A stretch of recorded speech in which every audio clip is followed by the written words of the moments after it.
A severe acid rainstorm suddenly struck. Anyone drenched in the rain suffered rapid skin rot. Even sturdy bridges couldn't withstand their corrosive effects. Everywhere was filled with fleeing crowds. A woman, during her escape, was accidentally pushed into the water. Her hair instantly corroded, turning her bald. The excruciating pain drove her to desperately swim to shore, but under such intense corrosion, she quickly lost consciousness and sank to the bottom of the river. Her daughter on the bank tried to rescue her, but the distance was too great, and she could only call out, "Mommy," as she watched helplessly as she melted and was swept away. This was in 2023. He used realistic scenes of corrosion and a tense atmosphere to create a sense of apocalyptic oppression, sounding the alarm for environmental protection. Initially, people did not realize the seriousness of the problem. Although official news frequently reported acid rain incidents across the country and called on the public to stay at home as much as possible, ordinary people thought that the disaster was far away from them. On this day, Mihar, who was on his way to work, suddenly found small holes in the factory roof. The water inside had a strong corrosive smell. Realizing that something was wrong, he quickly called his wife and asked her to drive over and pick him up so they could go to the horse farm together in advance. They discovered that the road ahead was blocked by the police, and dark clouds were approaching them at an unusual speed in the distance.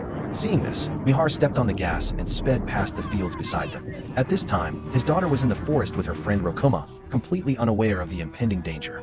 Just then, realizing the danger, the horse suddenly became extremely violent, because animals can always sense danger first. Soon, light rain began to fall, and wherever the raindrops fell, puffs of white smoke rose, and a pungent, sour smell filled the air. Aya realized something was wrong and desperately ran towards the horse-shaped shelter. Just then, she ran into her father, who had come looking for her. Before the heavy rain arrived, the two managed to take shelter inside the shelter, temporarily saving their lives. But before they could even catch their breath, Mihar saw rain falling from the top of the shelter. Clearly, it wouldn't last much longer. Fortunately, at the critical moment, his wife arrived in her car. Mihar immediately found a piece of canvas to protect his daughter and got into the car. The three of them didn't dare linger and quickly drove away from this deadly area. However, the roads outside were already blocked, and those who hadn't taken shelter in the car were covered in acid rain-induced injuries. His wife wanted to open the door. Unexpectedly, a man covered in festering sores suddenly rushed in, startling Mikhail so much that he kicked him out. He then hurriedly told his wife to reverse the car and find another way out. Finally, Mary stepped on the gas and rammed the car away, managing to escape the racetrack. By this time, the roof of the car already showed signs of corrosion from the acid fish. They had to find a building to repair it. Mikhail found some rags and carefully wiped the water stains off the car, especially the metal surface of the roof, which would soon be riddled with holes from the acid fish if not treated promptly. After everything was ready, Mikhail's family once again embarked on their escape. Fortunately, the heavy rain had stopped. It was already late, so they had to abandon their car and continue foot.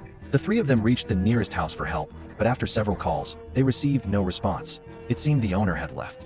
Mihar, thirsty all day, wanted to get some tap water, but he wasn't sure if the water source was contaminated. So he caught a stray cat to test it. His daughter, seeing her father's actions, felt it was too cruel and released the kitten.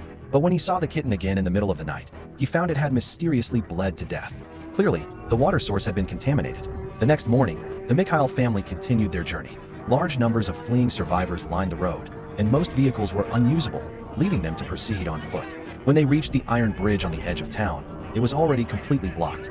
The bridge, affected by acid rain, was teetering on the brink of collapse. To preserve this escape route, the authorities had to restrict access, allowing only a small number of people to pass at a time. But the fleeing people paid no heed to this, pushing and shoving forward recklessly. The Mikhail family was now caught in the crowd, and soon, in chaos, his wife Mary was pushed and shoved onto the bridge. He tried to turn back to pull his daughter away, but was pushed away by the police. There were also police officers in the middle of the bridge urging everyone to hurry fast. Helpless, Mary could only cross the bridge first, but halfway across, the top of the bridge suddenly collapsed and huge rocks fell. Some people turned back out of fear, but many more, worried about missing their chance to escape, rushed forward, resulting in a growing number of refugees on the bridge. Mary was squeezed in the middle, unable to move. Suddenly, the bridge railings broke. Mary and several others fell into the water. The river below, recently eroded by acid rain, was extremely dangerous. Those who fell and didn't even have a chance to struggle. Mary's face instantly burned bright red, and even her hair began to fall out, turning her bald. The excruciating pain made her desperately swim to the shore. Aya, upon discovering her mother had fallen into the river, immediately ran to the riverbank to prepare. Feeling helpless, she could only call out for her mother while watching her being swept away by the melting water. At this moment, her father rushed over and dragged his daughter to the shore. Witnessing his loved one's departure broke the hearts of both father and daughter. Fortunately, the military's rescue team arrived quickly, and the refugees finally saw hope for survival. The army also distributed water and food to the survivors. When the trucks arrived near the shelter, they stopped because the road ahead was mountainous and vehicles could not pass. The soldiers had to kick everyone off the trucks, and they had to proceed on foot. To make matters worse, acid rain clouds were drifting towards them. Suddenly, a clap of thunder sounded, and large raindrops with a pungent acid smell began to fall slowly. Everyone panicked and ran forward desperately, but the daughter soon lost her strength and collapsed to the ground. The father could only forcibly support his daughter as they ran forward. Seeing that heavy rain was about to fall, the two had to quickly find shelter. Fortunately, the father discovered a hole covered by withered grass by the roadside, and the two managed to crawl inside, escaping the rain. Watching the rain seep into the hole, Mahar could only continue to carry his daughter inside. Luckily, the hole was spacious enough that they wouldn't be submerged by acid rain for the time being. Hiding inside, listening to the sharp sound of the rain outside, they were filled with unease and fear. After the rain stopped, the father and daughter emerged from the hole, and the scene before them terrified them. Thick smoke billowed from the distant town, and no one could be seen in the surrounding area. Aya felt a pang of sorrow when she thought of her mother, who had died tragically not long ago. But they could not dwell on their grief, and could only continue their way because they had to find shelter before the next acid rain arrived. When they came to a village, Mihar suddenly collapsed from exhaustion.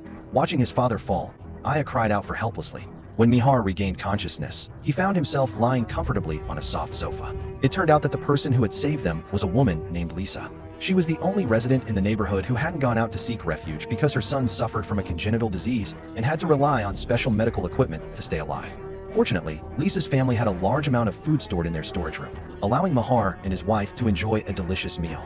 During the meal, Mahar sincerely suggested that Lisa take the child and leave with them the next morning because the walls of the house were covered with signs of corrosion. But he couldn't take his son's life-saving machine with him.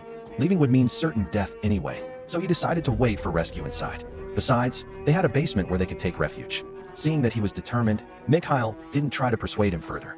At this moment, Lisa told them that there was a car in the garage, and if they needed it, they could drive away. Aya firmly disagreed and refused to take the car, because it was the mother and son's last means of survival. Helpless, Mikhail had no choice but to make do and rest for the night before setting off again early the next morning to find shelter. But just as they fell asleep, the strong acid rain outside struck again, and rainwater corroded and seeped in from the roof. Hearing the noise, Mikhail quickly went out to check. He ran to Lisa's bedroom, knocked on the door, and shouted that the house was about to collapse and they needed to leave immediately. However, Other and Child, who were fast asleep in the basement, couldn't hear him at all. Soon, rainwater slowly seeped into the basement along the stairs. Just then, the roof began to collapse. There was nothing he could do but forcibly drag his daughter into the car and drive away from the village, disregarding the lives of the mother and child.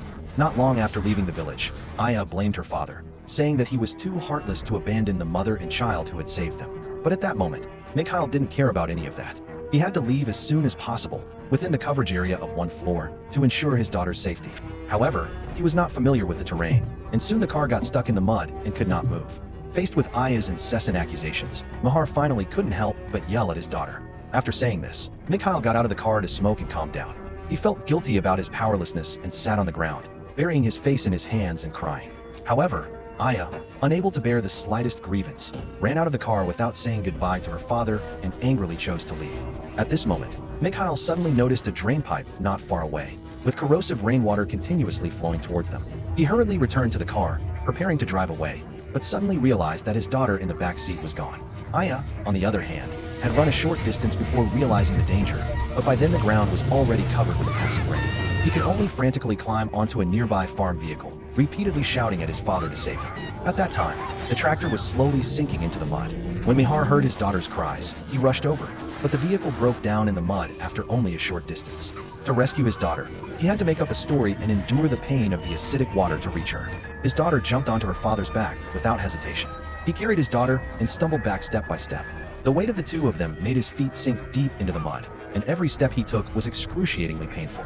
But with his tenacious willpower, he managed to get his daughter to the car. However, due to exhaustion and the corrosive effects of acid rain, he quickly lost consciousness.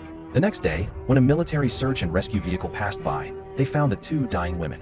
With their help, the women were saved. The military then took them to a shelter. There, Aya unexpectedly saw a familiar person, the little boy who had taken them in the day before. But his mother was not with him. In the end, Mihar received treatment and his life was saved, but he lost both his legs forever.